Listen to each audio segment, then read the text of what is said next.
देखिए, एरिया क्या होता है और पेरीमीटर क्या होता है, ये बताने की अब ज़रूरत नहीं है। ये हमने ऑलरेडी आपको बता दिया। पिछले क्लास में ये चीज़ें हमने कर ली थी। एक क्वेश्चन अगर मैं आपको आज दूँ, जैसे मान लो ये एक रेक्टेंगुलर फील्ड है,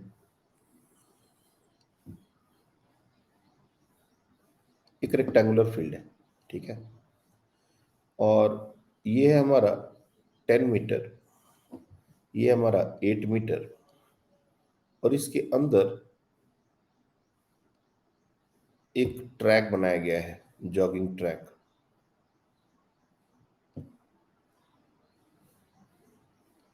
और इसकी विड्थ को 2 मीटर रखा गया है। हर तरफ हर तरफ ये 2 मीटर विड्थ का है। क्वेश्चन है कि इसमें हमको ग्रीन ग्रास जो है वो बिछानी है।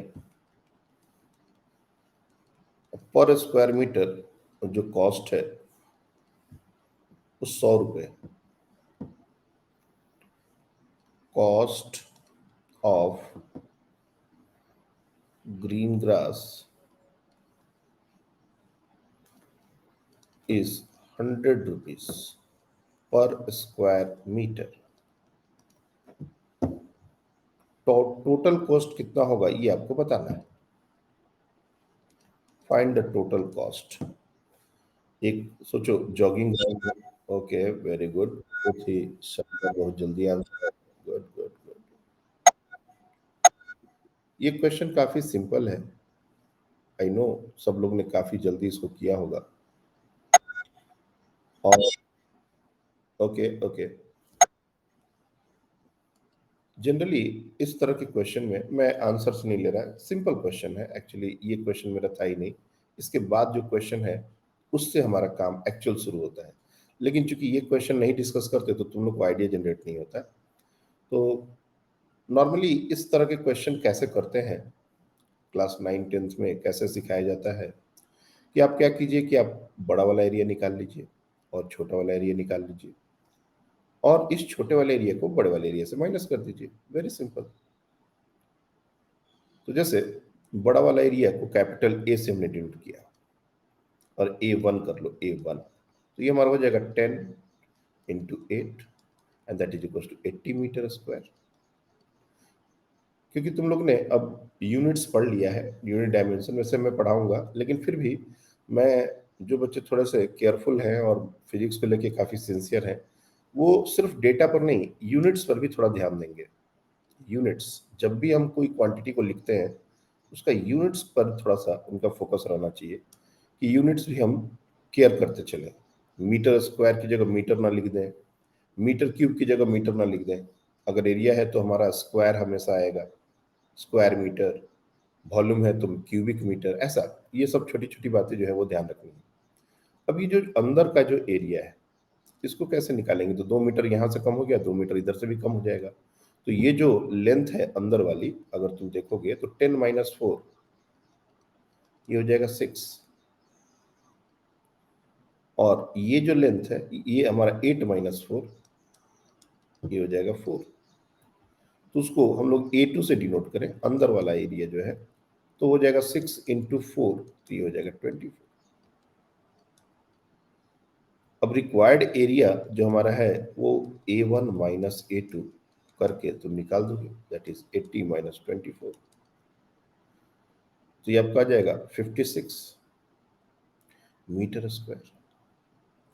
और 100 रुपए पर स्क्वायर मीटर खर्चा है तो कॉस्ट निकालना कोई बड़ी बात नहीं है। वैसे मैंने कॉस्ट निकालने के लिए क्वेश्चन नहीं दिया, ये थोड़ा सा इंटरेस्टिंग बनाता है क्वेश्चन को। मेरा जो मेन कंसर्न है वो ये है, और मैक्सिमम बच्चों ने ये कैलकुलेशन कर लिया होगा।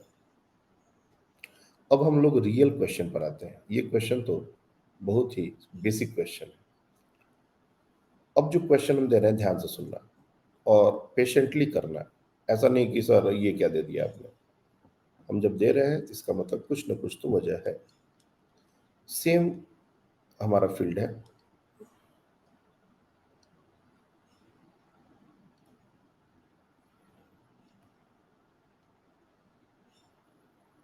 अभी भी ये 10 मीटर है और ये 8 मीटर है। लेकिन इस बार हमको जॉगिंग ट्रैक नहीं बनाना, सिर्फ लाइनिंग करनी है, लाइनिंग। और बाउंड्री वॉल का फेंसिंग जो भी मान के चलो, ऐसे एक लाइनिंग करनी है इसके चारों तरफ। और ये जो लाइन है ना, इसकी जो विड्थ है चारों तरफ से, वो है 5 सेंटीमीटर, हर तरफ से 5 सेंटीमीटर। अब चाहो तो इसके लिए भी मैं कॉस्ट दे सकता हूं। कॉस्ट है, रेट है ये लाइनिंग का,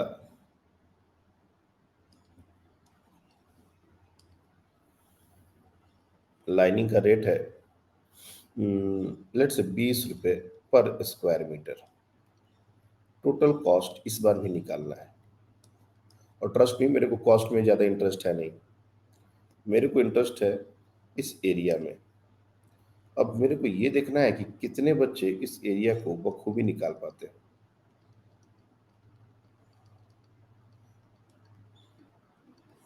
पेशेंटली करना।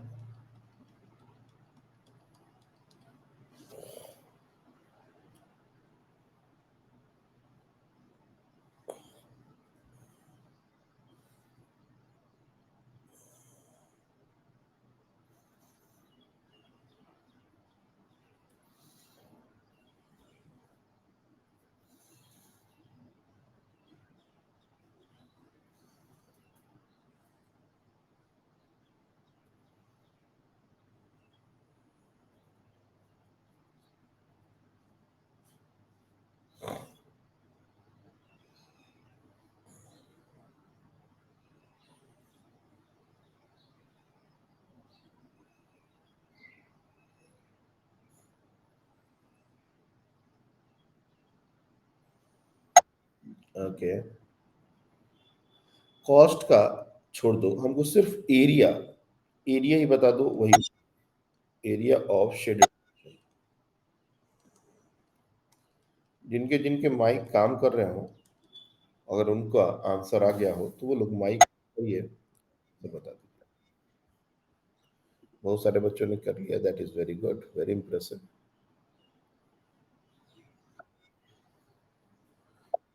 चलिए आंसर कीजिए, या फिर ये आंसर आप चैट में भी टाइप कर सकते हो, कोई बड़ी बात नहीं। मान लो माइक वर्क नहीं कर रहा, you can type it.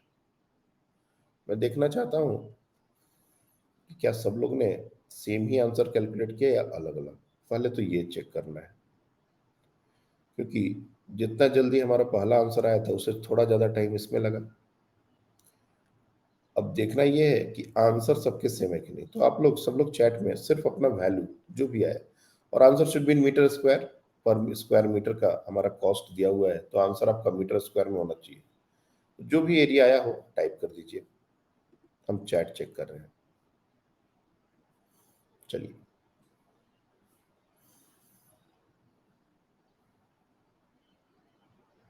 Type कर दीजिए, टाइपिंग तो हो रहा है ना सबका।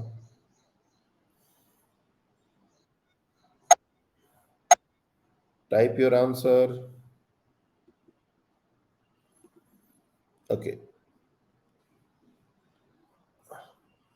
3 आंसर आए हैं अभी तक, और तीनों आंसर अलग अलग हैं। अब कुछ आंसर्स मैच कर रहे हैं। मल्हार का आंसर और 2-3 बच्चे श्रवणी आफिया का आंसर मैच कर रहा है, बाकी 2 मीटर स्क्वायर 7.8 अध्याय का तो आंसर बहुत ही अलग है। अब देखो हुआ क्या, मैं अभी कौन सा आंसर करेक्ट है मैं अभी नहीं बोल रहा, अभी मैं हम लोग इस पर बात करने वाले हैं। जैसे ही हमने डेटा को थोड़ा चेंज किया, और कोई खास चेंज नहीं है, सिर्फ विड्थ चेंज किया, आंसर में देखो वेरिएशंस आने लगे। पहले तो ये होना नहीं चाहिए, कायदे से ये होना नहीं चाहिए, this is not very good thing. अब निकालने का तरीका हमारा चेंज है या वही है? वही है, बाहर का एरिया अंदर का एरिया माइनस। लेकिन चूंकि अब डेसिमल कैलकुलेशंस आ गए हैं तो थोड़ा सा केयरफुली करना पड़ेगा। तो एक तरीका क्या है, जैसे पहले आपको डिस्कस किया गया है, अब बाहर का एरिया A1, मैं यहाँ पर लिख रहा हूँ देखो A1, और ये हमारा आ जाएगा 10 into 8, that is equal to 80 metre square. और A2, जब A2 निकालना है तो अब हमको अंदर का जो लेंथ है वो 10 मीटर में से 5 इंटू 2 10 सेंटीमीटर माइनस करना है। देखो 10 माइनस 10 सेंटीमीटर मतलब 0.1 मीटर। तो ये क्या हो जाएगा, ये हो जाएगा 9.9 मीटर। सॉरी, एरिया लिख रहे हैं तो डायरेक्टली हम लोग मल्टीप्लिकेशन के फॉर्म में लिख दें। और उसी तरह से 8 में हम लोग अगर माइनस करें तो 8 माइनस 0.1, तो ये हो जाएगा 9.9 इंटू 7.9। अब इस कैलकुलेशन को अपन चाहे तो रिड्यूस कर सकते हैं बहुत आसानी से। देखो, मेरा काम सिर्फ फिजिक्स सिखाना नहीं है, तुमको बहुत सारी चीजें सिखाना है। कैलकुलेशन कैसे मिनिमाइज किया जाए, कैसे अप्रोक्सीमेट किया जाए, और ये सब का कोई रूल बुक नहीं होता।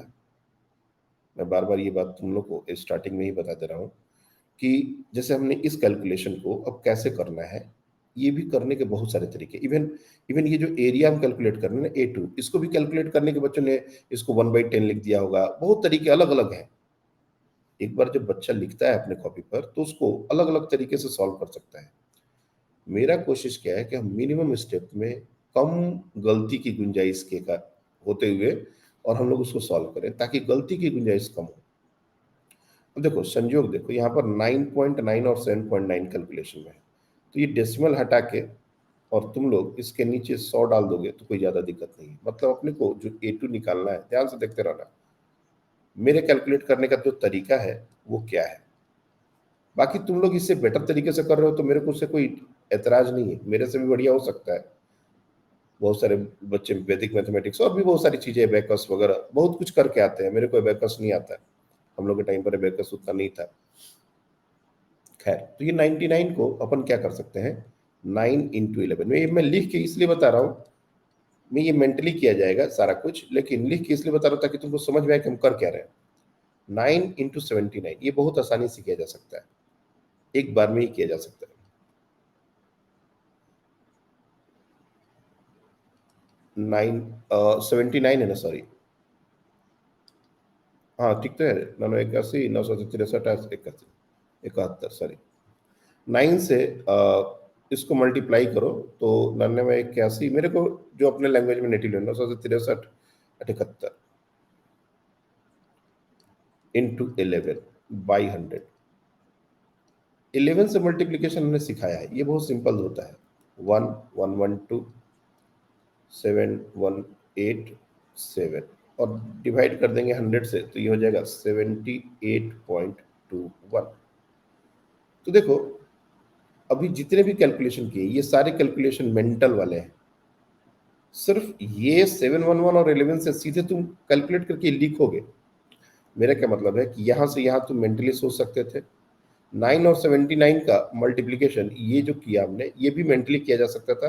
टेबल अच्छे से हमको आता है, 9 का तो टेबल सबको याद है। और 11 से मल्टीप्लीकेशन मैंने सिखाया है। अब कहोगे कि सर यहाँ पर तो 11 आ गया इसलिए आपने ऐसा कर दिया, नहीं आता तो, अरे नहीं आता तो अपन और कुछ सोचते। द पॉइंट इज, हमको कैलकुलेशन को मिनिमाइज करना है, मेंटली करना है, गलती की गुंजाइश कम रखनी है।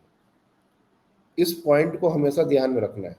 फिजिक्स हमारा अलग चलेगा, लेकिन ये सारी बातें कॉमन है, ये सारी बातें हर समय रन करती हैं कि कैलकुलेशन कैसे कम किया जाए, अपना काम कैसे फास्ट हो। इस पर जो बच्चा फोकस करता है पूरे टाइम, वो डेफिनेटली उसका कैलकुलेशन 1 2 महीने में बाकी बच्चों से बहुत फास्ट भी होगा और एक्यूरेट भी होगा। एक दिन का ये बात है ही नहीं कि हम एक दिन, आज ठीक है आज हम ये सारा प्रैक्टिस करने वाले हैं, ये सब नहीं होता। हम नॉर्मल क्वेश्चन करते हैं और जब भी कैलकुलेशन आए तो हम ऐसा कुछ करें ताकि हमारा काम आसान हो, मेंटली हो जाए, लिखने की जरूरत ना पड़े।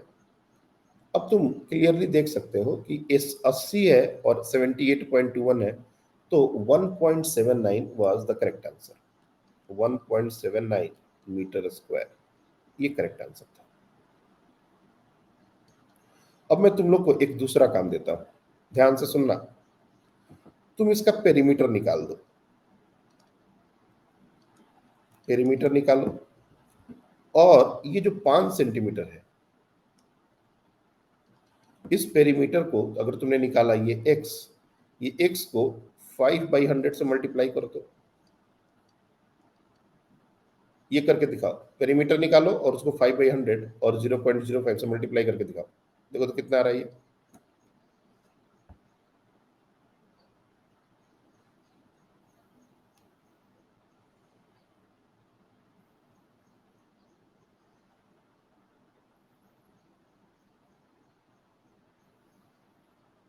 पेरीमीटर सबका लेंथ का सम होता है, तुम लोग को बताया था।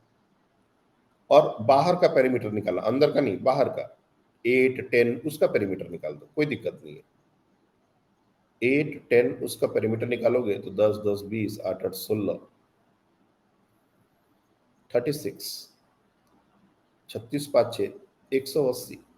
अगर तुम लोग मेंटली करोगे तो ये आ जाएगा 36 और ये है 36 × 5/100। 36 5 180 1.80।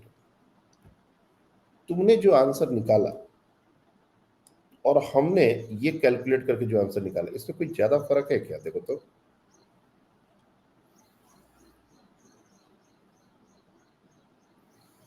ज्यादा फर्क नहीं है। और जितना ये 5 सेंटीमीटर को हम जितना छोटा करेंगे 10 और 8 के कंपैरिजन में, उतना ही ये जो डिफरेंस है वो कम होता जाएगा। खैर अभी तुमको दिख रहा है कि सर ये 1.79 है, ये 1.80 है, अभी भी 0.01 का डिफरेंस तो दिख रहा है, बहुत सही बात है। लेकिन अगर ये 5 सेंटीमीटर को 2 सेंटीमीटर कर देना तो ये भी डिफरेंस नलीफाई हो जाएगा। बहुत बार ऐसा सिचुएशन आता है फिजिक्स में, जब हम लोग किसी भी स्क्वायर का चारों तरफ एक स्मॉल विड्थ कंसीडर करते हैं, स्मॉल विड्थ। अब स्मॉल और लार्ज ये भी बहुत रिलेटिव टर्म्स है। कहोगे सर स्मॉल का मतलब क्या? देखो, इस दुनिया में कुछ भी एब्सोल्यूट नहीं होता। तुम लोग को कुछ बातें रियल लाइफ के साथ रिलेट करके सिखा देता हूँ। मान लो किसी बच्चे का मैथ्स में आ गया 95। सुनने में तो कितना बढ़िया स्कोर है, पेरेंट्स खुश हो जाने चाहिए। लेकिन सोचो उसी पेपर में उस क्लास के सारे बच्चों के 100 आ गए। That is an impossible event, but ठीक है। 40 बच्चों की क्लास में एक बच्चा को 95 आया और वो अभी खुशी मना रहा था, तब तक उसको पता चला कि पूरी क्लास आउट ऑफ लेके आई है, सिर्फ तुम्हारा 95 आया है। अब बताओ उसका 95 जो है वो अच्छा स्कोर माना जाएगा या खराब? बहुत सिंपल सी बात है। सारे बच्चों का अगर 100 आ गया तो 95 is not a good score. कल नीट का एग्जाम हुआ, पेपर आसान था फिजिक्स का। वैसे तुम लोग को पेपर वैसे देखना नहीं चाहिए, अभी तुम लोग ने ज़्यादा कुछ पढ़ा नहीं है और अभी पेपर में ज़्यादा फैसिनेशन होता है, उसमें कुछ समझ नहीं आता। कल का फिजिक्स काफ़ी आसान था और 180 मतलब आंख बंद करके मेरा स्टूडेंट ला सकता है, इसमें कहीं कोई डाउट नहीं है। 180 आउट ऑफ 180। तो मान लो कल के पेपर में किसी ने 140 लेके आया, 140 या 150 लेके आया, उसको लग रहा है कि ये बहुत अच्छा स्कोर है। तब तक अचानक से पता चला कि सारे बच्चे तो 170 क्रॉस कर रहे हैं, तो वही स्कोर उसके लिए बेकार स्कोर हो गया। तो 170 या 140 या 160 एक अच्छा स्कोर है या नहीं है, ये डिपेंड करता है इसके सराउंडिंग पर, दूसरे की क्या स्कोर है। एब्सोल्यूट मतलब कोई है ही नहीं, कोई भी चीज एब्सोल्यूट नहीं होती। तो ये जो हमने विड्थ तुमको दे रहे हैं, इसका छोटा होना किस बात पर डिपेंड करता है? ये जो साइज हमने दिया आपको, इसके साइज पर, जैसे मैंने दिया 10 मीटर, ऊपर का जो डेटा है अगर देखोगे 10 मीटर 8 मीटर। अब ये 10 मीटर के रेस्पेक्ट में क्या ये बहुत छोटा है? यस। 10 मीटर के रेस्पेक्ट में 5 सेंटीमीटर, तुम सोच के देखो कितना छोटा डेटा है। अगर यही 2 मीटर वाला डेटा होता और ये काम करते तो बहुत अलग आता है। मैं यहाँ पर भी वो काम करता हूँ जो मैं तुमको वहां किया, इसका पेरीमीटर निकाल दो। सो 8 और 10 का पेरीमीटर अभी भी तुम्हारा 36 होगा। तो 36 इंटू इसका विड्थ 2 मीटर दिया था, अगर 2 से मल्टीप्लाई कर दो तो आ जाएगा 72। अब ये 72 और 56 में तो बहुत डिफरेंस है, बहुत ज़्यादा डिफरेंस है, तो ये नहीं करना है। लेकिन जब ये थिकनेस और ये विड्थ काफ़ी छोटी हो, देखो आंसर कितना क्लोज आ गया। तो छोटा होना अपने को डेटा पर डिपेंड करता है कि डेटा हमारा क्या दिया हुआ है। क्या ये बहुत छोटा कंसिडर किया जा सकता है? जनरली बहुत छोटा कंसिडर करने का जो तरीका है वो ये है कि मान लो डेटा है कैपिटल ए और एक डेटा है स्मॉल ए, इनका रेशियो 10 to the power 3 के ऑर्डर में आ रहा है, तो मतलब स्मॉल ए को कैपिटल ए के रेस्पेक्ट में बहुत छोटा समझा जा सकता है, ऐसा समझा जा सकता है।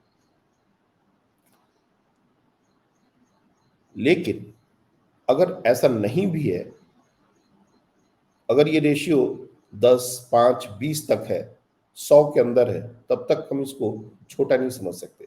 100 से बड़ा होना चाहिए, मतलब 1000 के आसपास होना चाहिए, तब हम लोग इसको छोटा समझ सकते हैं। और छोटा का जो एक अप्रॉक्सीमेटेड कैलकुलेशन है, वो हमारा इस तरह से होता है कि हम एरिया को माइनस करके नहीं, पेरीमीटर इंटू विड्थ करके निकालेंगे। हम लोग एरिया को कैसे निकालेंगे? तो एरिया को निकालेंगे पेरीमीटर इंटू विड्थ। ये जो जितनी विड्थ है और जो पेरीमीटर है, उसको ऐसे करके निकाल लेंगे। अब जैसे मान लो ये हमारा एक स्क्वायर है जिसका साइड लेंथ है ए, और ये जो हमारा थिकनेस है वो है एक्स। अब रादर देन कि हम इसको प्रॉपर तरीके से अगर निकालना हो, required area is equal to a square minus a minus 2x का होल स्क्वायर, इस तरह से निकालें। हम डायरेक्टली ये करेंगे, लेकिन ये आता कैसे है ये भी तो सोचना पड़ेगा। देखो ये हमारा एक्चुअल कैलकुलेशंस है, हमने x पर अभी कोई कंडीशन नहीं डाला है, x कुछ भी हो सकता है। और तुम चाहो तो रेक्टेंगल के लिए भी ले सकते थे, लेकिन मैंने जानबूझ के स्क्वायर ले लिया था ताकि थोड़ा सा कैलकुलेशन आसान हो जाए। ए स्क्वायर माइनस ये A minus B whole square है, तो A square plus 4x square minus 4x। अब यहाँ पर जब इसको ब्रैकेट को ओपन करेंगे तो ये हो जाएगा A square minus A square minus 4x square plus 4x। अभी ए स्क्वायर को तो कैंसिल आउट करो, तो ये आ जाएगा 4x माइनस 4x स्क्वायर। अब यहाँ पर ध्यान से समझने की जरूरत है। अगर कोई क्वांटिटी बहुत छोटी है, जैसे मान लो x हमारा है 0.02, अगर इसका स्क्वायर कर दें तो क्या ये इस वैल्यू से छोटा होगा या बड़ा होगा? अगर तुम 0.02 को स्क्वायर कर दो तो ये क्या होगा? ये तो वैल्यू और छोटी हो जाएगी ना। तुम अगर डेसिमल कैलकुलेशन में फ्रीक्वेंट हो तो तुम देखोगे इस तरह का कुछ वैल्यू आ जाएगा, मतलब 0.0004 ऐसा कुछ आ जाएगा। डेफिनेटली ये बहुत छोटा हो गया। अगर कोई क्वांटिटी बहुत छोटी होती है और उसके हाइयर पावर्स अगर हम लगाते हैं तो ये क्वांटिटीज और छोटी हो जाती है, और इतनी छोटी क्वांटिटी को हम इग्नोर मार देते हैं। मतलब यहाँ पर ये जो 4x स्क्वायर आया ना बच्चे, एक मिनट, कुछ टर्म एक छुटा हुआ है, तुम लोग बोल नहीं रहे। 4ax होगा ना यार, यहाँ पे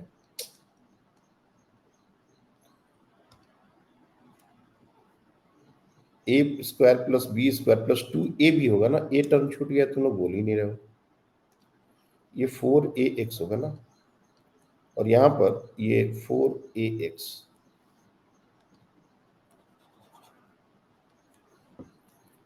तो मैं क्या बोल रहा था, हमारा जो कैलकुलेशन का फाइनल रिजल्ट आया है वो है 4ax माइनस 4x स्क्वायर। हाँ, मैं क्या कर रहा था कि x अगर बहुत छोटा हो तो उसके हाइयर पावर जो है वो और छोटे हो जाते हैं, और हम इजीली इस क्वांटिटी को नेग्लेक्ट कर सकते हैं कंपेयर टू दिस। ये एक रिलेटिवली बड़ा टर्म है और ये रिलेटिवली छोटा टर्म है, यानी कि अप्रोक्सीमेशन अगर थोड़ा बहुत लगा दें तो ये सिंपली हमारा 4ax स्क्वायर। एग्जैक्ट बराबर तो कभी नहीं कर सकते, लेकिन एग्जैक्ट और अप्रोक्सीमेशन में ज्यादा फर्क नहीं हो तो ये किया जा सकता है। अब ये 4ax है क्या, तुम अगर ध्यान से देखो, और ये कब करेंगे? If x is lesser and lesser than a के कंपेरिजन में ये बहुत छोटा हो, तो ये 4a, ये जो तुम देखोगे ये 4a क्या है, ये दिस इज पेरीमीटर, और x क्या है, ये हमारा है विड्थ। तो रादर देन हम ये सारा एरिया माइनस बाहर का एरिया माइनस छोटे अंदर का एरिया ये करें, हम सीधे पेरीमीटर इंटू विड्थ कर देंगे। जरूरत नहीं है हमको ये सारा माइनस करने का, और ये करने में अपने को टाइम नहीं लगता है। पेरीमीटर तो मेंटली कैलकुलेट होता है और विड्थ तो तुम्हारा दिया हुआ है, तो तुम डायरेक्टली कर सकते हो। क्या ये बात समझ आ गई? Raise your hands. गुड। अब हम लोग इसी लॉजिक को एक्सटेंड करेंगे। ये फिजिक्स से बहुत काम आने वाला लॉजिक है, इसी को एक्सटेंड कर रहे हैं। अगर मान लो ये स्क्वायर ना हो, रेक्टेंगल ना हो, अगर हम सर्कल के लिए करें, सर्कल के लिए सपोज ये एक सर्कल है और इसका रेडियस है लेट से आर, और इसके बाहर हमने फिर से एक बाउंड्री वॉल बना दी। देखो, अगर ये बाउंड्री वॉल बहुत चौड़ी है, मैंने लेता हूं इसको एक्स, और हमको ये शेडेड पोर्शन है, शेडेड पोर्शन, इसी के एरिया में इंटरेस्ट है पूरे टाइम, मेरे को और किसी चीज में इंटरेस्ट है ही नहीं। तो इसका भी कॉन्सेप्ट वही कहता है कि आप क्या कीजिए, बाहर का एरिया निकाल दीजिए, अंदर का एरिया निकाल दीजिए, माइनस कर दीजिए। So pi R plus X square minus pi X square, maximum बच्चे ये करेंगे, और इस पे sorry pi are square, maximum बच्चे ये कैलकुलेशन करेंगे, और इसमें कहीं कोई गड़बड़ नहीं है बच्चे, ध्यान से देखते रहना। पाई को कॉमन करो और ये आर प्लस एक्स का square minus R square, so A plus B का whole square, R square plus X square plus 2rx minus R square, ये आर स्क्वायर गया। अब ये बच रहा है, वो क्या बच रहा है देखो, तो एक बच रहा है 2rx और बाहर में एक टर्म है पाई, तो 2πrx, एक तो टर्म ये हो गया, और दूसरा pi into x square. Again इस टर्म के बारे में पहले हम बात करना चाहेंगे, ये वाला। अगेन देखो, एक्स स्क्वायर आ गया। हमने कहा है कि अगर एक्स बहुत छोटा हो तो हम उसके हायर पावर्स को नेग्लेक्ट कर सकते हैं। That means if x is very very less than r, r के कंपेरिजन में, ऐसा नहीं है कि आर हमारा कुछ भी है और तब भी हम नेग्लेक्ट किए जा रहे हैं, गड़बड़ हो जाएगा। आर 10 मीटर है और ये एक्स जो है वो 2 मीटर, 1 मीटर, आधा मीटर, तब नहीं कर पाएंगे ये। आर है मेरा 10 मीटर और एक्स है हमारा 2 सेंटीमीटर, 5 सेंटीमीटर डिफरेंस लगभग। मैं तुमको एक आइडिया देना चाहता हूँ, ऐसा कोई लिखित बुक नहीं है कि सर इससे छोटा होगा तो करना है कंसिडर, इससे बड़ा होगा तो नहीं कंसिडर करना है, ऐसा कोई मैनुअल रूल बुक नहीं होता। अपने को डेटा देख के थोड़ा सा आइडिया लेना पड़ता है। हमने एक लमसम बता दिया है, कैपिटल ए स्मॉल ए का रेशियो 10⁻³ होना चाहिए लगभग, लेकिन आप देख के भी जज कर सकते हो क्वेश्चन में क्या पूछ रहा है, क्या चाहता है मेरे से, ये हमको समझना पड़ता है। तो इस टर्म को नेग्लेक्ट कर सकते हैं। ये टर्म जैसे ही नेग्लेक्ट होगा तो फाइनल जो हमारा एरिया आएगा, अप्रोक्सीमेटेड वैल्यू कितना होगा, 2πr into x. And what is this 2πr into x? अगर तुम देखो तो ये हमारा पेरीमीटर है और ये हमारा विड्थ है। तो इसका मतलब कि जब भी कुछ इस तरह की बात आएगी तो हमको इस तरह से, ये इतना सारा काम तो अब करना ही नहीं है। ये इतना काम करके और ये लिख रहे हैं, ये सिर्फ आज कर रहे हैं। अगली बार जब एरिया आएगा तो हम सीधे ये लिखेंगे, पेरीमीटर इंटू विड्थ। हमने दो दो केसेस, तीन तीन केसेस के लिए चीज देख लिया है, डेटा के साथ कैलकुलेट कर लिया। अब क्यों? अब हम कॉन्फिडेंट हैं कि ये होता ही है, बिल्कुल सही बात है ये, बस एक छोटा होना चाहिए, इतना हमको इंश्योर करना है। क्या ये बात समझ आ रही है?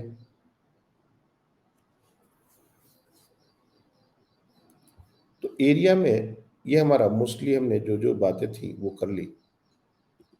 अब हम लोग बात करेंगे वॉल्यूम की। वॉल्यूम के कुछ फॉर्मूले हम लोग देखते हैं। आप लोग को ये फॉर्मूले याद होंगे। जैसे वॉल्यूम में हमारा सबसे जो सिंपल डायग्राम होता है वो क्यूब और क्यूबॉइड है। और ये 3 डायमेंशनल ऑब्जेक्ट्स हैं, तो इनको ड्रॉ करना भी थोड़ा सा इंटरेस्टिंग होता है। बहुत बार बच्चे 3 डायमेंशनल डायग्राम ड्रॉ नहीं कर पाते।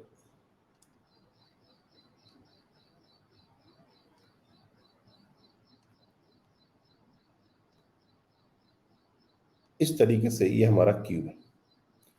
तो साइड लेंथ अगर हमारा ए हो तो वॉल्यूम ये हो जाता है हमारा ए स्क्वायर। इसका सरफेस एरिया क्या होता है? तो रट्टा मार बच्चों को याद कराया जाता है 2 इंटू लेंथ इंटू, अच्छा ये क्यूब है ना, तो ये हमारा सिंपली इसको तुम लोग 6 टाइम्स ए स्क्वायर लिख सकते हो। अगर ये क्यूबॉइड होता तो इसे बच्चे, सॉरी ये एक क्यूब होगा नहीं, क्या लिख रहे हैं हम आज?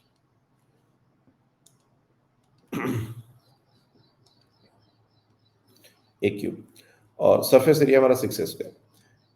तो ये 6 a स्क्वायर क्यों हुआ ये समझना कोई बड़ी बात नहीं है। जैसे मान लो यहाँ पर एक क्यूबॉइड बना दिया,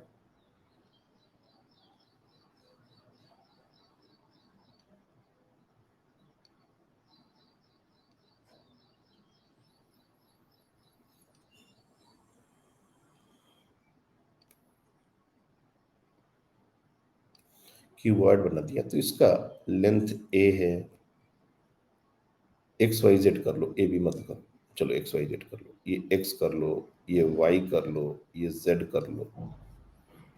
तो इसका तो वॉल्यूम तो बहुत सिंपल है, simply x into y into z. और सरफेस एरिया की अगर बात की जाए तो ये बच्चे रट्टा मार याद रखते हैं 2 into x y plus y z plus z x. देखो कुछ भी याद करने का जरूरत नहीं है, चीजें समझ आएंगी तो अपने आप फॉर्मूले बनेंगे। ये सरफेस एरिया का मतलब क्या हुआ? सरफेस एरिया का मतलब ये जो सारे अपने टोटल कितने फेसेस होते हैं? 6। ये सामने वाला, इसके पीछे वाला, ये ऊपर वाला, इसके नीचे वाला, ये दिख रहा है एक लेफ्ट राइट वाला, इसके पीछे एक लेफ्ट वाला। अगर हम सबका एरिया ऐड कर दें तो सरफेस एरिया, क्यूब में तो सारे एरिया ही बराबर हो गए। अगर देखा जाए तो ये एरिया हमारा ए स्क्वायर है, स्क्वायर है ये भी उतना ही एरिया है, ये भी, ये जो नीचे बना रहे हैं ये भी उतना ही एरिया है। 3 तो जो दिख रहा है, ये चौथा है ये वाला, पांचवा ये वाला है, और जिसके अंदर हम लोग ये जहां से घुस रहे हैं ये बंद कर दें अगर इसको, तो ये छठा है। 6 एरिया है, हर सारा एरिया का वैल्यू ए स्क्वायर है, तो 6 इंटू ए स्क्वायर हो गया इसका। सिमिलरली ये फॉर्मूला कैसे आया? तो उसी तरह से ऊपर और नीचे के एरिया अगर तुम देखोगे तो एक्स इंटू जेड हो जाएंगे, ये सामने और इसके पीछे का एरिया एक्स इंटू वाई हो जाएगा, और ये वाला एरिया और इसके उस साइड वाला एरिया वाई इंटू जेड हो जाएगा। और सब दो दो बार हो रहा है इसलिए 2 इंटू। तो हमको अब फॉर्मूले जो याद हैं उनको रियलाइज भी करना है। ऐसा नहीं कि बस आंख बंद करके याद किया है, क्वेश्चन किया है, उसमें थोड़ी भी वेरिएशंस की जरूरत हो तो हम कर नहीं पाए। और ये जो रेगुलर फिगर होते हैं, रेगुलर फिगर का मतलब बेस से लेके हाइट तक जो भी हमारा एरिया होता है, जो जो भी हमारा ये जो भी हमारा रेगुलर फिगर होता है कि नीचे से लेके ऊपर तक जो बेस है वैसा ही उठ रहा है। तुम देखो ध्यान से, नीचे से लेके ऊपर तक जैसा बेस है वैसा ही ऊपर उठ रहा है। इस तरह के जो भी फिगर होते हैं ना, इसका वॉल्यूम निकालने का एक सिंपल तरीका क्या होता है? Volume is equal to base area into height.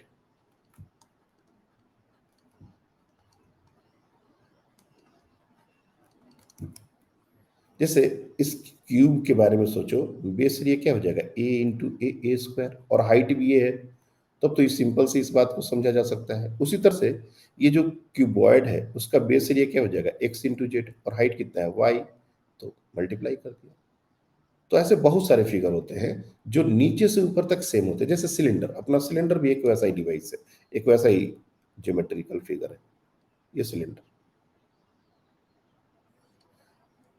अब इसका वॉल्यूम, वॉल्यूम पर अगर बात करें तो बेस एरिया कितना है? बेस एरिया है पाई आर स्क्वायर, सर्कल होता है। और हाइट, इसको ले लिया हमने एच, तो pi are square into H, ये हो गया हमारा वॉल्यूम। और अगर, ध्यान से समझना, अगर ये ऊपर जाके एक पॉइंट पर मीट कर जाए, जैसे ऐसा भी हो सकता है कि एक बेस एरिया एक स्क्वायर का हो, जैसे जनरली मंदिर बनते हैं वैसा, और ये ऊपर जाके एक पॉइंट पर ऐसे मिल जाए, ऐसे मंदिर जैसा पिरामिड शेप, अगर क्यूबॉइड हो ऊपर जाके एक पॉइंट पर मिल जाए, ये जो सर्कल है इसका तो फिगर तुम लोग पढ़ते ही हो, ये एक पॉइंट पर जाके मिल जाए ऐसा, तो इसमें तो अपना जो बेस एरिया है वो सीधे ऊपर नहीं गया, जाके एक पॉइंट बन गया। तो इसमें हमारा क्या होता है, 1/3 into base area into height, इनको बोला जाता है पिरामिड। बेस एरिया मैं यहीं पर लिख देता हूं,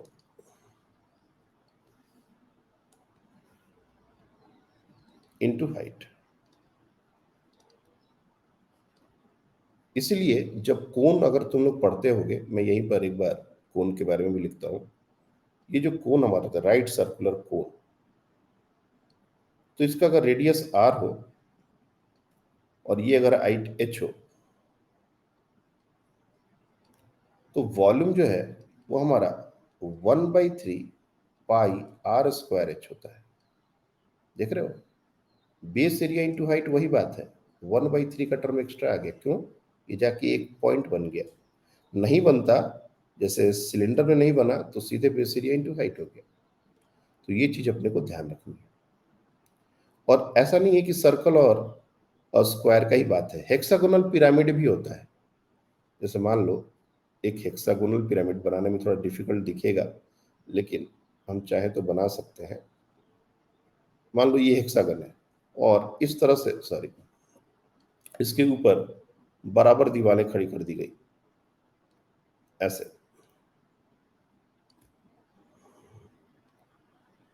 ये प्रॉपर बराबर दीवारें खड़ी कर दी गई, और ऊपर में भी इसको एक हेक्सागोन बना दिया गया।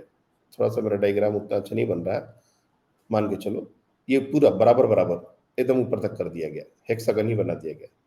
यहाँ पर भी अगर हम इसका वॉल्यूम निकालना चाहें, चूंकि अभी ये फिगर तो ऐसा नहीं है जिसका हमने वॉल्यूम पहले से पढ़ा हुआ है, लेकिन बेस एरिया इंटू हाइट का जो कॉन्सेप्ट है वो यहाँ भी वर्क करेगा।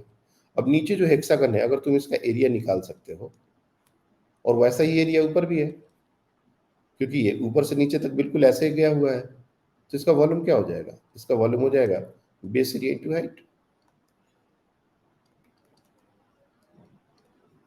और नीचे का बेस जो है वो 6 इक्विलेटरल ट्रायंगल का कॉम्बिनेशन होता है।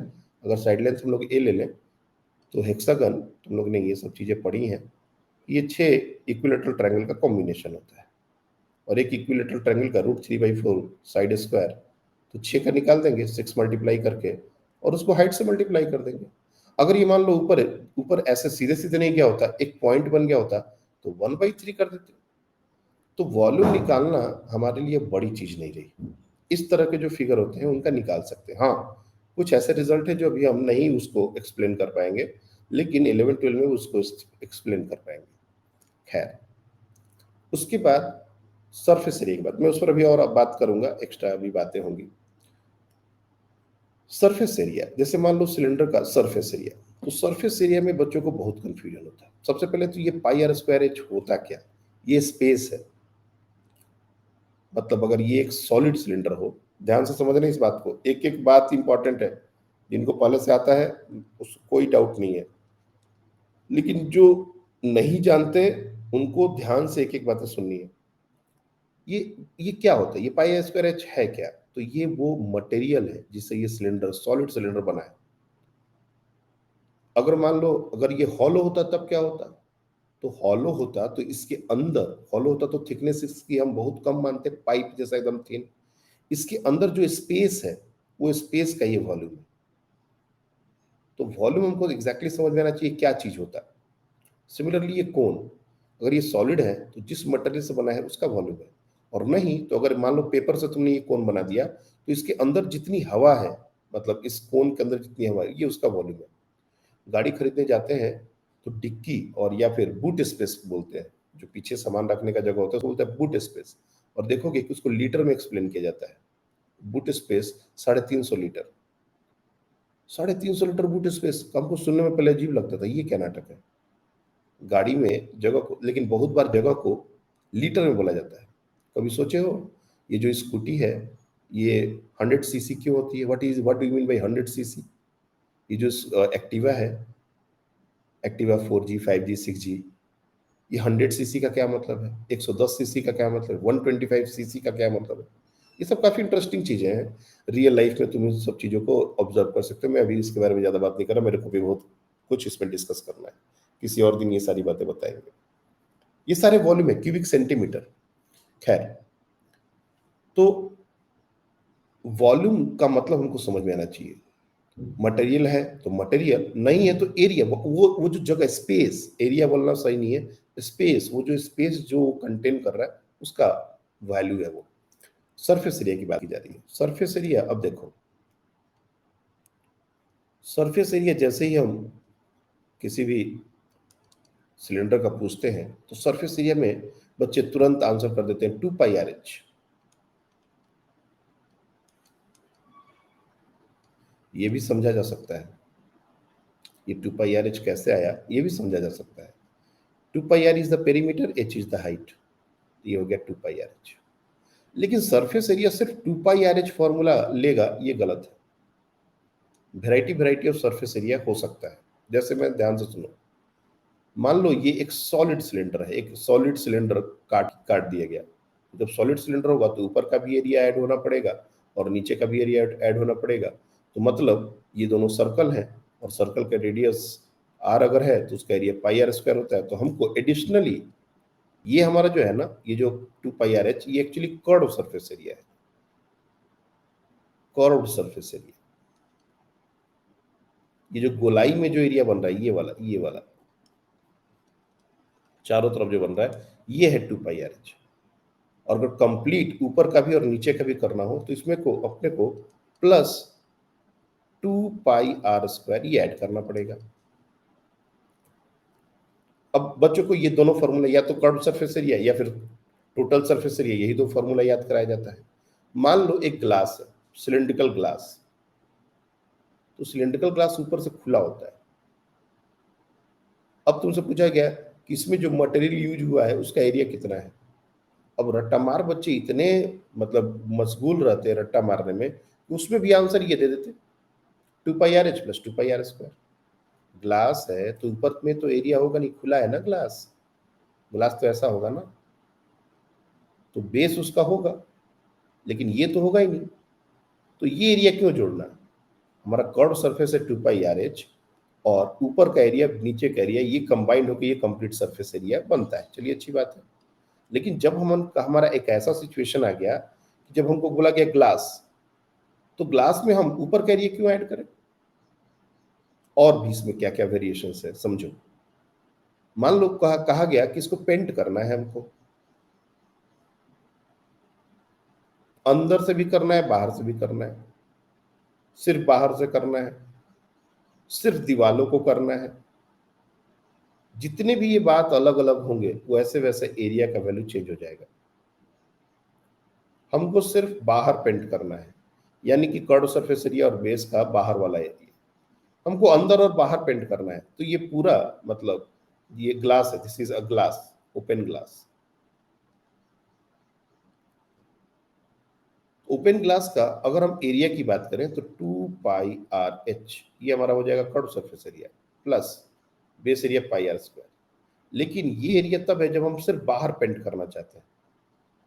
अगर हम अंदर पेंट करना चाहते हैं तो इंटू 2 करना पड़ेगा। हम बेस पेंट नहीं करना चाहते, हम सिर्फ कर्व सरफेस एरिया पेंट करना चाहते हैं, और वो भी दोनों तरफ, अंदर बाहर।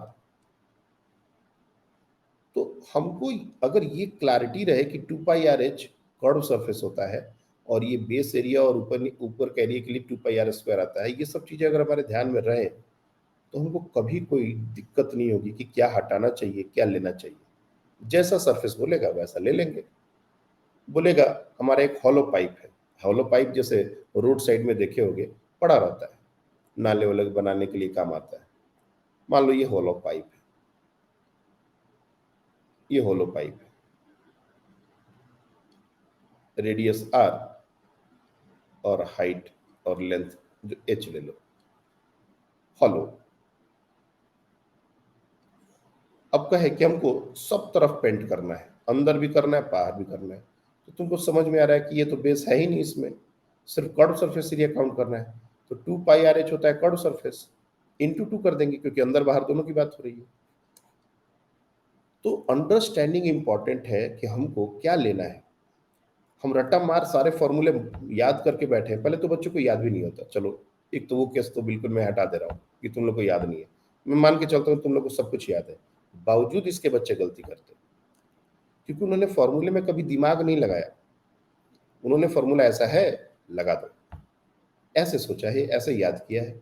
कुछ बच्चे होते जो ये सब बात पकड़ते, नहीं तो मैक्सिमम बच्चे इसको रट्टा मार याद करते जाते। तो अब से हमको वो काम नहीं करना है। सिमिलरली अगर हम कोन के बारे में बात करें, enough about cylinder, let's talk about cone. तो कोन में भी एक होता है कर्व सरफेस एरिया, एक होता है कंप्लीट सरफेस एरिया, और ये जो हाइट है इसको बोलते हैं स्लांट लेंथ। और नॉर्मल पाइथागोरस थ्योरम से ये चीज निकाली जा सकती है। अगर ये हाइट h हो और अगर ये रेडियस r हो तो ये तुम इजीली निकाल सकते हो r h square plus r square. और ये जो हमारा एरिया है, कर्व सरफेस एरिया जिसको बोलते हैं कर्व सरफेस एरिया, ये होता है हमारा पाई आर एल। और अगर टोटल सरफेस एरिया की बात की जाए तो टोटल सरफेस एरिया में बेस आ जाएगा, तो pi R L plus pi are square. लेकिन अगर हॉलो कोन हुआ, खुला हुआ कोन हुआ, अंदर बाहर दोनों बात हुआ, तो इसमें भी वो सारी बातें तुमको अब इंक्लूड करनी पड़ेंगी। जैसे मान लो एक ऐसा कोन हुआ, जैसे हम लोग चिनिया बादाम खाते हैं, चिनिया बादाम तुम लोग नहीं समझोगे, ये शेंगदाना, वो जो भूजा हुआ शेंगदाना बेचते हैं, जनरली वो कुप्पी बना के बेचते हैं ऐसे कागज का, अंदर भी खुला रहता है बाहर भी खुला रहता है। हमको वैसा कुछ एक डिजाइन पेंट करना है अंदर और बाहर से, तो अपने को क्या करना पड़ेगा, पाई आर एल को डबल करना पड़ेगा। अगर हमने एक बंद कोन बना दिया और चारों तरफ से इसको पेंट करना है तो हमको ये लेना पड़ेगा। तो हॉलो का मतलब, सॉलिड का मतलब, सरफेस एरिया का मतलब, वॉल्यूम का मतलब, ये सब का मतलब आपको समझ में आना। रिजल्ट तो खैर याद है ही। मैं अब नेक्स्ट आता हूँ। इन सब ज्योमेट्रिकल फिगर जो है ना, इनका वॉल्यूम एरिया फिर भी हम रियलाइज कर सकते हैं, इनको देख सकते हैं 1/3 बेस स्क्वायर हाइट। लेकिन सोचो स्फीयर बड़ा इंटरेस्टिंग एक ज्योमेट्रिकल फिगर है स्फीयर।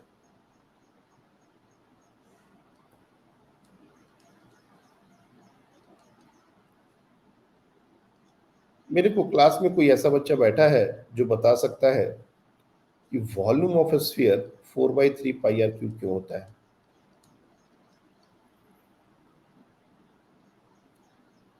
या फिर surface area 4 pi are square क्यों होता है? ये बताना थोड़ा मुश्किल है। क्यों? क्योंकि इसका जो एक्चुअल प्रूफ है ना, वो 9th-10th के लेवल पर है ही नहीं। और हम ऐसा भी नहीं बोल सकते कि नीचे से ऊपर तक ये बिल्कुल एक जैसा है, तो बेस एरिया इंटू हाइट, वो सब काम करता नहीं है। ये थोड़ा सा फिर भी एक्सप्लेन किया जा सकता है, लेकिन इसके लिए अपने को सॉलिड एंगल का कॉन्सेप्ट आना चाहिए। अब अगेन ये नई बात आ गई सॉलिड एंगल। तुम लोग ने थोड़ा बहुत इसके बारे में पढ़ा होगा यूनिट एंड मेजरमेंट चैप्टर में, वहां पर मैं थोड़ा बहुत इसको एक्सप्लेन कर दूंगा। वैसे इसको क्लास 11 से बहुत कम ही यूज है, ना के बराबर। क्लास 12 में गॉसेस लॉ करके एक टॉपिक है, उसमें ये बहुत अच्छे से यूज होता है। तो सॉलिड एंगल और अभी तक हमने जो एंगल मेजर किया उसको बोलते हैं प्लेन एंगल। तो इनके बीच क्या रिलेशन है, ये दोनों कैसे एक दूसरे से रिलेटेड है, ये सारी बातें हमको समझ नहीं जाती। खैर, मैं अभी सॉलिड एंगल पर नहीं जा रहा, अलग ही डिस्कशन चला जाएगा। तो और ये हेमिस्फीयर अगर हो, मान लो ये हेमिस्फीयर हो, सपोज ये एक हेमिस्फीयर है। अब हेमिस्फीयर है, बहुत सारे ऑप्शन है। स्फीयर में भी हॉलो सॉलिड का ऑप्शन है। तो सॉलिड अगर हुआ मतलब जो जो मटेरियल से बना है उसका ये वॉल्यूम हो जाएगा। हॉलो अगर हुआ तो इसके अंदर जितनी जगह है उसका वॉल्यूम हो जाएगा। सरफेस एरिया की बात की जाए तो ये बाहर का या फिर अंदर का, अगर सॉलिड है तो बाहर का, हॉलो है, थिकनेस बहुत कम है, जिसको बोलते हैं शेल। हॉलो स्फीयर को शेल भी बोला जाता है। Hollow sphere is also known as shell. अब ये अलग बात है कि थिकनेस क्या लेनी है, मोटा शेल भी हो सकता है, पतला शेल भी हो सकता है, उसके कोई दिक्कत नहीं है। अब ये जैसे हेमिस्फीयर है, हेमिस्फीयर, तो हेमिस्फीयर के वॉल्यूम में कोई दिक्कत नहीं है, आधा है तो आधा कर दो, 2/3 पाई आर क्यूब। लेकिन सरफेस एरिया बहुत वेराइटी है। सरफेस एरिया, अब सरफेस एरिया में दो टर्म होंगे, एक ये जो कर्व सरफेस है, ये कर्व, इसका रिजल्ट अलग होगा, और ये जो बेस है इसका रिजल्ट अलग होगा। तो कर्व सरफेस एरिया, जो टोटल सरफेस एरिया जो हमने निकाला है, इसका आधा होता है, दैट मीन्स 2 πr²। ये है कर्व सरफेस एरिया।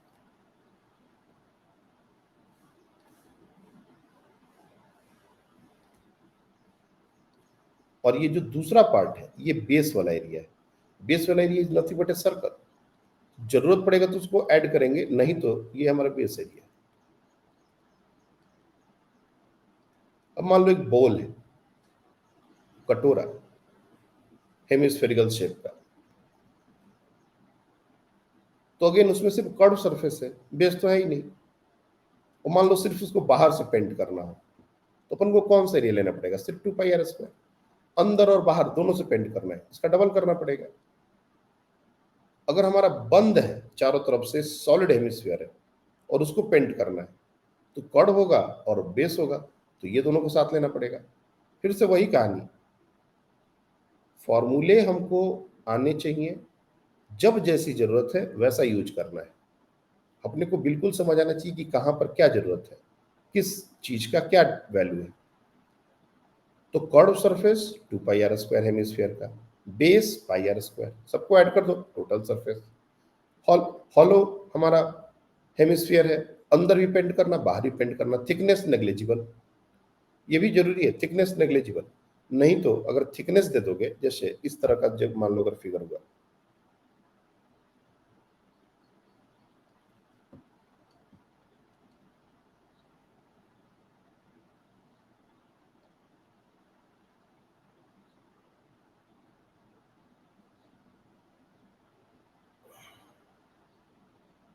ऐसा कुछ फिगर हुआ और ये थिकनेस बहुत मोटी हो गई, जैसे कॉस्को बॉल से अगर खेले होगे क्रिकेट वगैरह, तो एक कॉस्को आता है वो टेनिस बॉल, उसकी थिकनेस बहुत कम होती है, जब वो फटता है तो देखोगे बहुत कम, पतली लेयर होती है।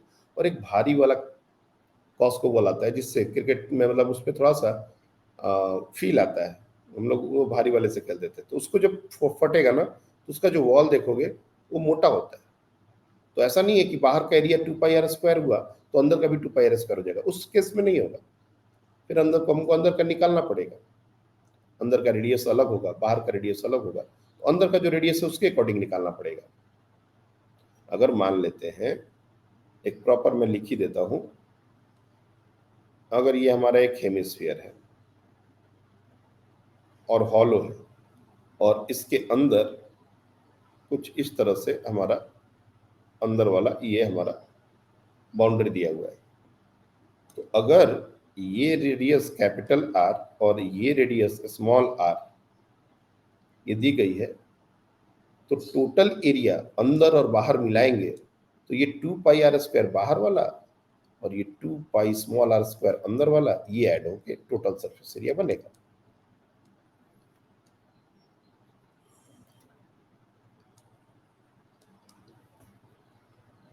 और यही आर थिकनेस कम होने की वजह से कैपिटल आर के बराबर हो जाता है, तो 4 πr² हो जाएगा अंदर और बाहर मिला दिया जाए तो इस तरीके से ये चीज भी आई होप कि तुम लोग को समझ आ गया होगा। अब फिर से 3 डायमेंशनल फिगर में भी वॉल्यूम निकालने की बात आ जाएगी। जैसे मान लो एक शेल है, ज्यादातर हमको शेल की जरूरत पड़ती है। सर हाँ सर जो आपने वो हेमिस्फियरिकल शेल का जो वॉल्यूम टोटल सरफेस एरिया दिया है नीचे, हाँ, उसमें वो नीचे की भी मतलब वो पाई बड़ा R² माइनस छोटा R²। नहीं, माइनस नहीं, ये प्लस है। बाहर का एरिया 2 पाई आर स्क्वायर, अंदर वाला जो एरिया है वो भी तो एक हॉलो, वो भी तो एक हेमिस्फीयर है, और ये टोटल ले रहे हैं, मतलब सोचो पेंट करना हो अंदर और बाहर से, तब क्या लेना पड़ेगा? ये अंदर का एरिया है, माइनस क्यों करना? वॉल्यूम थोड़ा ना निकाल रहे हैं हम। अंदर का एरिया और बाहर का एरिया ऐड करेंगे ना भैया, ये बाहर का एरिया है, ये अंदर का एरिया है, दोनों को ऐड करोगे ना। सर नीचे एक सर्कल भी बनेगा ना, उसकी तो एरिया निकालनी पड़ेगी ना। हाँ, ये बात सही कर रहे हो, ये इसका भी एरिया अपने को ऐड करना पड़ेगा। सही बात है, बिल्कुल सही बात है। इसको अगर ऊपर से देखा जाए तो कुछ ऐसा दिखेगा। ये जो वॉल है इसका भी एरिया ऐड करना पड़ेगा। सही बोल रहे हो बिल्कुल भी, इसमें और कुछ ऐड होगा। इसमें अपन pi capital R square minus small R square, ये भी ऐड करना पड़ेगा। This should all be also be added. Very good.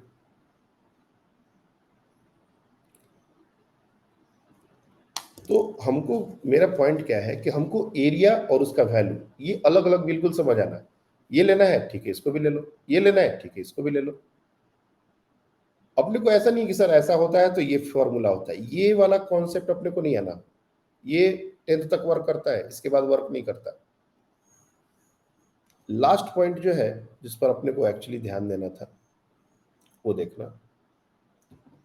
मान लो एक शेल है, शेल हमने बताया हॉलो स्फीयर।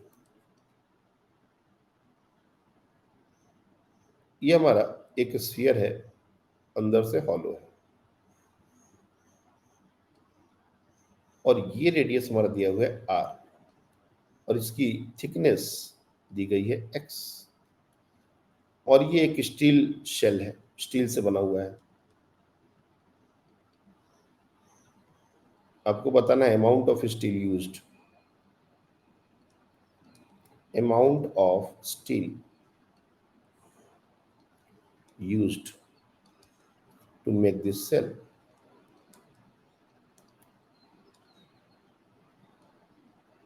ये कितना है ये बताना है।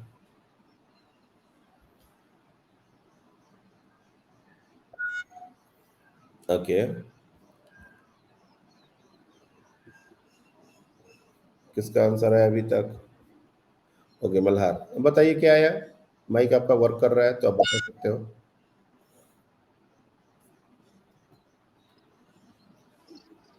और सर बोलो क्या आंसर। हाँ बोलिए। Sir 4/3 in bracket r plus x whole cube minus r cube. बराबर।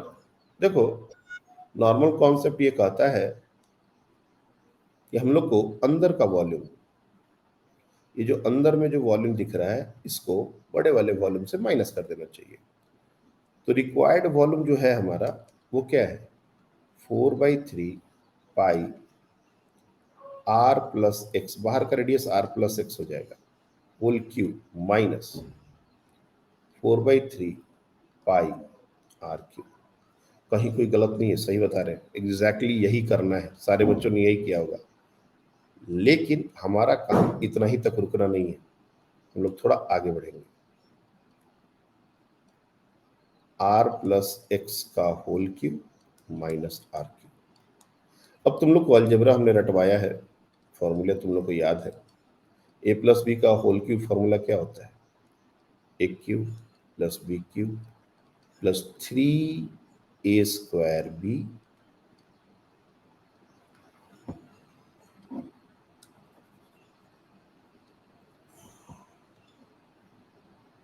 3a² B plus 3ab² minus R. ये आर क्यूब, ये आर क्यूब कैंसिल आउट। अब जो बच गया है उसको ध्यान देना है। 4/3 पाई, एक तो टर्म है 3r² एक्स, और बाकी के जो टर्म है वो है x cube plus 3r x²। इससे फर्दर और सिंप्लीफाई यही हो सकता है कि इस 3 को अंदर ले लिया जाए, इससे ज्यादा और कुछ नहीं हो सकता। ये जो बेस का 3 है उसको अंदर ले लो, कुछ कुछ कैंसिल आउट हो जाएगा। बट मेरा पॉइंट अब जो समझने का है वो है, देखो ये x, ये जो आंसर हमारा आया ना, ये तब वैलिड है if x is comparable to r. जैसे आर हो 10 मीटर 102 मीटर, या आर हो 10 सेंटीमीटर 102 सेंटीमीटर। अगर ये दोनों कंपेरेबल है तो ये चीज यहां तक हमने जो किया है वो बिल्कुल सही किया है। लेकिन अगर एक्स बहुत छोटा हो जाए आर के कंपैरिजन में, तब if x is very very less than r, जैसे आर 10 मीटर ये 2 सेंटीमीटर, क्या होता है वो अब बात करने की जरूरत नहीं है। तो अब हाइयर पावर्स को नेग्लेक्ट करना होता है, ये हमने बताया था। तो x जब छोटा हो गया तो उसका हाइयर पावर तो और छोटा हो जाएगा, तो ये भी टर्म नेग्लेक्ट हुआ, ये भी टर्म नेग्लेक्ट हुआ। तब जो रिक्वायर्ड वॉल्यूम ऑफ शेल होगा वो देखो ध्यान से, and that is nearly equal to 4/3 pi 3r²x। 3 will get cancelled और ये हो जाएगा 4πr²x। अगर तुम रियलाइज कर पा रहे हो तो रियलाइज करो कि ये 4πr² क्या है, सरफेस एरिया। तो सरफेस एरिया इनटू एक्स क्या है, थिकनेस।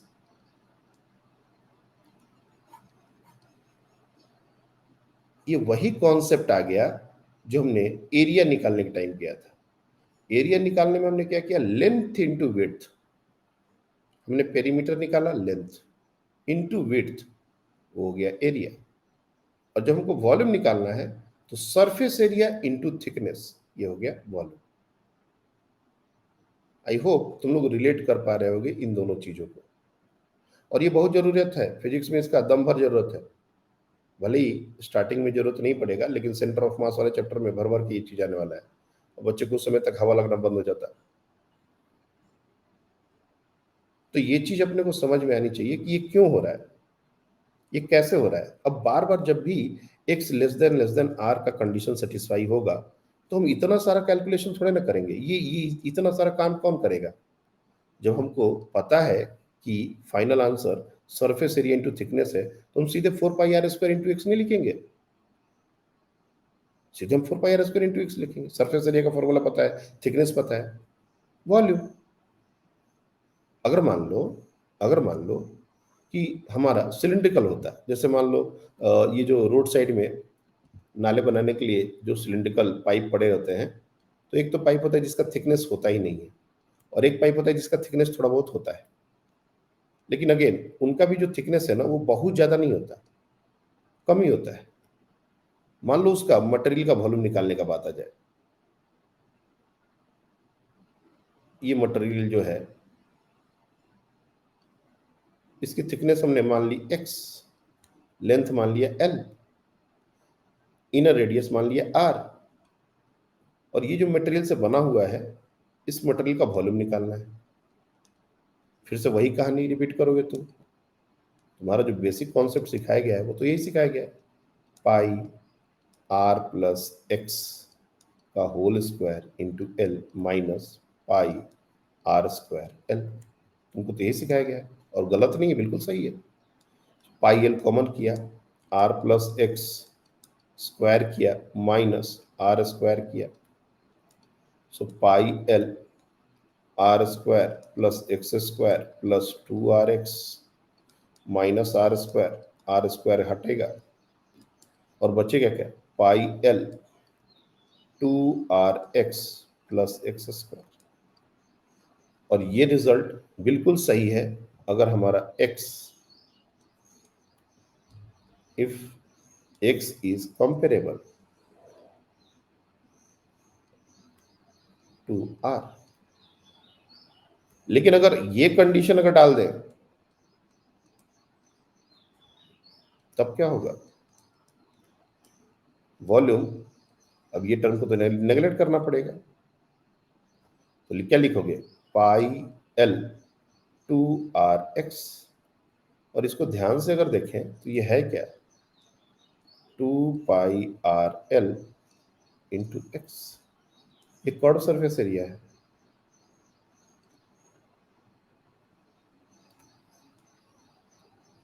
और ये थिकनेस है, तो फिर से वही बात आ गई, सरफेस एरिया इंटू थिकनेस। तो जब भी हमको स्मॉल थिकनेस की वॉल्यूम निकालनी हो तो हम माइनस वाला तरीका क्यों करेंगे?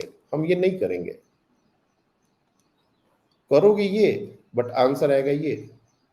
आज आज बिगिनिंग ऑफ द क्लास से याद करो।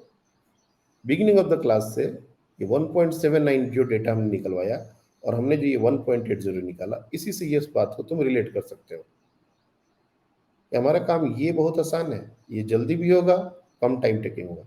क्योंकि आज तो हम एरिया निकलवा रहे हैं, वॉल्यूम निकलवा रहे हैं। कभी किसी क्वेश्चन में ये एक छोटा सा पार्ट होएगा। मान लो एक बड़ा क्वेश्चन है, उसका एक छोटा सा पार्ट है एरिया निकालना, वॉल्यूम निकालना, और तुम इसी में तुम पूरा टाइम निकाल दो माइनस करने में, ये सब करने में, तो वो फिजिक्स का क्वेश्चन तो बहुत दूर चला जाएगा। वो तो फिजिक्स फिर हो ही नहीं पाएगा, तुम तो मैथ में परेशान हो गए। इसलिए हमको ये काम नहीं करना है। ये काम तब करना है जब एक्स बड़ा हो, तब करो, कोई दिक्कत नहीं है। लेकिन ज्यादातर सिचुएशंस में एक्स हमारा बहुत कम ही आएगा, एक्स लेस देन आर वाला ही कंडीशन होगा। तो ये चीज हम लोग को लगानी पड़ेगी। आई होप कि आज का तुम लोग का जो क्लास है, जिस चीज पर हमने फोकस करने की कोशिश की है, वो पूरी तरह से समझ आया होगा। जिन बच्चों को अभी भी थोड़ा बहुत डाउट है, वो क्लास के बाद जब भी टाइम मिले आप रिकॉर्डेड लेक्चर्स को पॉज कर करके देखिए। मैं बहुत स्लो बोल के तुम लोग को भी सिखा रहा हूँ। इतना स्लो रेगुलर सिलेबस में हम नहीं बोलते, हम बहुत फास्ट बोलते हैं। लेकिन अभी तुम लोग की आदत उतनी नहीं है और अभी तुम लोग बहुत बेसिक चीजें सीख रहे हो, इसलिए हम चीजों को बहुत स्लो रख रहे हैं। जैसे जैसे तुम लोग थोड़ा मैच्योर होने लगोगे, चीजें तुम लोग को आने लगेंगी, हम लोग का लेवल, हम लोग का डिस्कशन भी एक अलग लेवल पर चला जाएगा। तब तक आपको रेगुलर काम करना है। जो भी चीजें सिखाई जाती हैं उसको सीखना है, और ऐसा सीखना है कि कम से कम 2 साल तो तुमको याद रहे। ये 2 साल हमको चाहिए, बाकी तुम उसके बाद भूल जाओ, आई डोंट केयर। लेकिन अब तुम आज पढ़े, 1 महीने के बाद हम तुमसे पूछ रहे हो, तुम नहीं कर पा रहे हो। 10 दिन के बाद पूछ रहे हो, तुम कह रहे हो सर भूल गए। भूलना बड़ी बात नहीं है, सब लोग भूलते हैं। लेकिन अपने को रिकॉल करने होना, कॉपी में तुरंत देख के उसको रिकॉल किए, ये चाहिए।